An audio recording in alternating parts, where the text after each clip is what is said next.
Now, this year also marks the 125th Durham Miners' Gala, and of course it also marks the 25th anniversary of the start of the miners' strike. I know that it's still raw for many people who lived through it. I know that it was a time again where a government did go after a major trade union and the community that had been built up around the mining industry.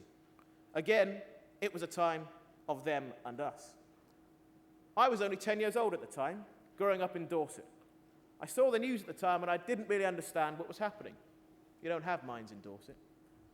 But I do understand now what happened and the impact of it. I recently attended an event in the National Assembly where Wayne Thomas, Howell Francis, and Tyrone O'Sullivan gave their reflections on the strike.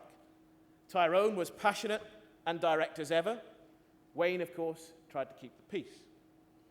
Now, we may not return to that world as it was in mining communities, but we should not be afraid to remember our past, with pride and with honesty.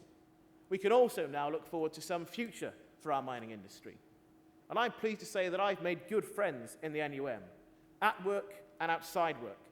And I'll be proud to march with the South Wales area and their banners at this year's Durham Miners' Gala.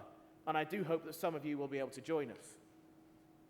The time of the miners' strike was actually, for me, a beginning of becoming more aware of myself and the world around me, no longer really being just a child who played cricket and argued with my brothers.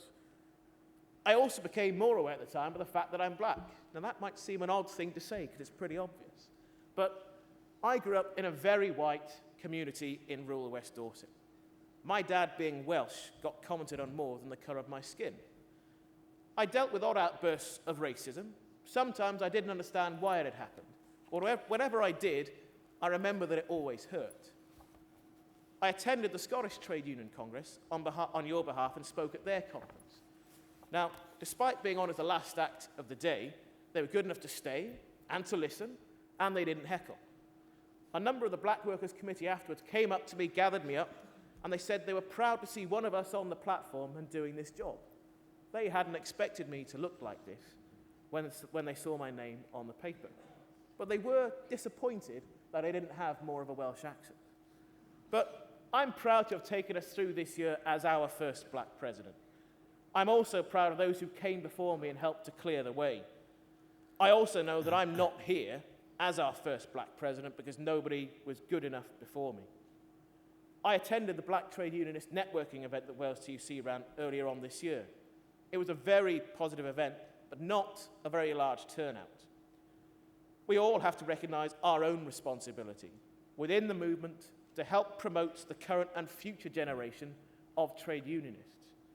And we really shouldn't have to wait another 34 years before there's another black trade unionist to have this privilege. Being your